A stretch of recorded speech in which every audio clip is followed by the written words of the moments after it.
Halo nakama, selamat datang di channel Anime OP. Yes, pertarungan antara Trafalgar di Waterloo versus Marshall di Teach memang tidak bisa dihindarkan lagi. Yap, pasalnya pertarungan ini menjadi sebuah pertarungan penentu. Siapa yang menang akan selangkah lebih maju untuk mendapatkan harta karun One Piece. Selain itu, Mimin juga sangat yakin jika Kurohige telah memiliki satu rod poneglyph yang keberadaannya saat ini tidak diketahui, alias rod poneglyph yang hilang.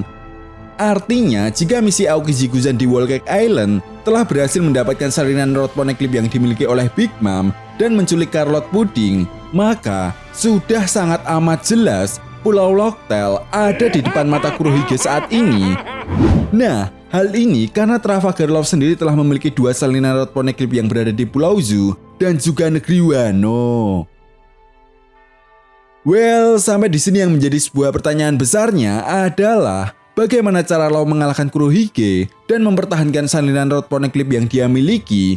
Karena seperti yang sudah Mimin jelaskan tadi, apabila Law kalah, ini akan menjadi sebuah malapetaka bagi seluruh bajak laut yang ada di dunia One Piece. Oke, namun sebelum masuk ke pembahasannya, jangan lupa like video ini ya bosku, sebagai dukungan kalian semua untuk channel ini ke depannya.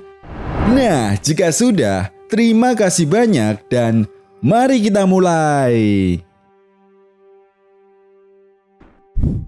Tentunya, sebagai fan One Piece kalian semua sudah tahu baik Law ataupun Kurohige, mereka berdua sama-sama ahli dalam membuat strategi. Yap, hal ini bisa dilihat dari bagaimana cara Law menjatuhkan Yonko Kaido. Mulai dari menghancurkan pabrik Sat yang ada di Pulau Panghazard, lalu menculik Kaisar Klon. Setelah itu menghancurkan pabrik Smile yang ada di Dressrosa, serta sekaligus mengalahkan Doflamingo, adalah strategi awal untuk mengurangi kekuatan tempur Kaido, lalu menyerangnya.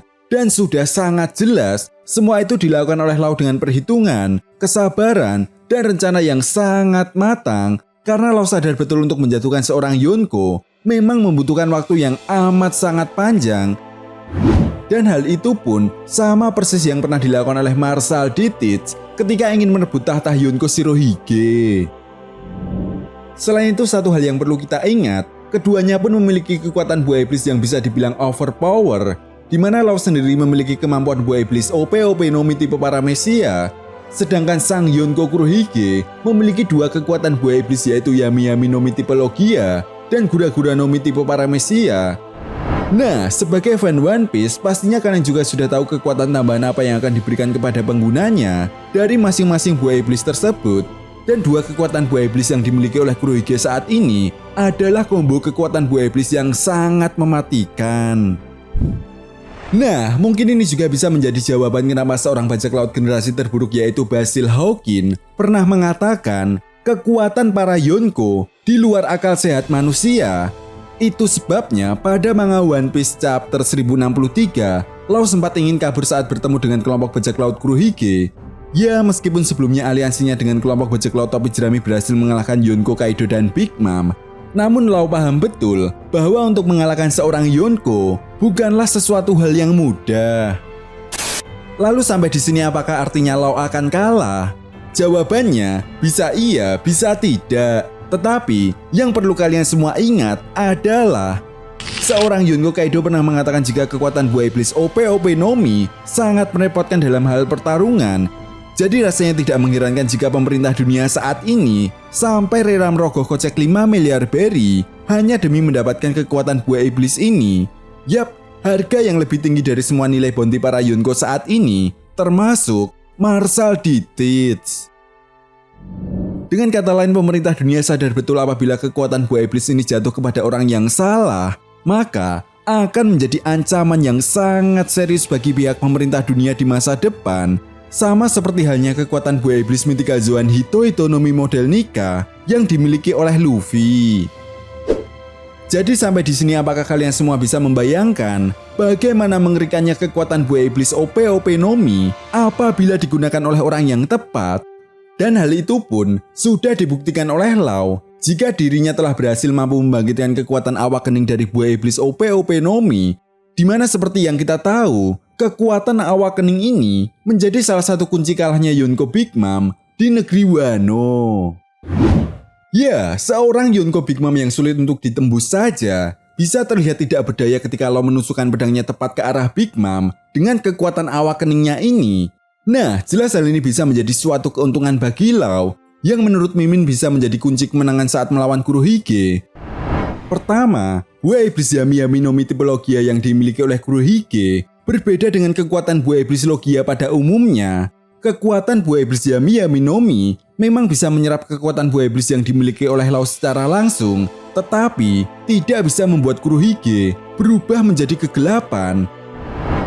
Kedua, buah iblis Yami Yami no Mi memang dapat menetralkan kekuatan buah iblis dari targetnya, atau bisa dibilang menjadi counter alami dari setiap kekuatan buah iblis. Tetapi, satu hal yang perlu kita ingat, pengguna kekuatan buah iblis Yami Yami no Mi akan merasakan sakit yang amat sangat luar biasa, apalagi jika terkena serangan fisik secara langsung. Bahkan, rasa sakit itu akan terasa jauh lebih sakit berkali-kali lipat jika dibandingkan dengan orang biasa yang terkena serangan fisik dengan kekuatan yang sama. Jadi bisa dibayangkan bukan, apabila Kurohige terkena serangan awak kening dari OP-OP no Mi. Ketiga, Law harus menyingkirkan terlebih dahulu anak buah Kurohige yang dirasa sangat merepotkan.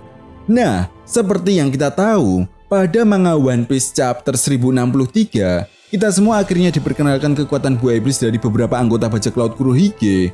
Memang, apabila kita perhatikan lagi, kekuatan buah iblis dari mereka terlihat tidak overpower.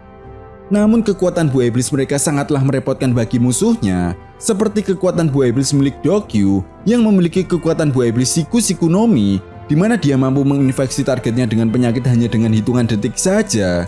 Lalu Van Augur yang memiliki kekuatan buah iblis Wapu Wapu no Mi, yaitu kekuatan manusia teleportasi, di mana dia mampu memindahkan orang dengan sesuka hatinya.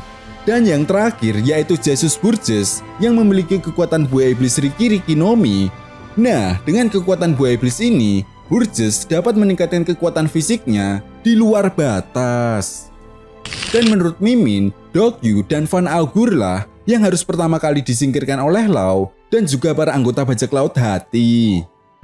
Lalu yang terakhir adalah sebuah keberuntungan. Yap, apabila kita perhatikan lagi, Law ini tak lepas dari sebuah keberuntungan, baik itu kisah hidupnya di masa lalu, ataupun saat dirinya berpetualang menjadi seorang bajak laut.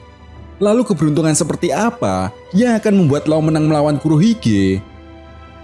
Nah, seperti yang kita tahu, pergerakan Yonko Kurohige untuk mendapatkan harta karun One Piece tentunya membuatnya berurusan dengan beberapa pihak. Contohnya saja insiden di Pulau Amazon Lily, di mana Kurohige justru menculik Kapten Koby. Jelas hal ini pun membuat Helmeppo tidak akan diam begitu saja.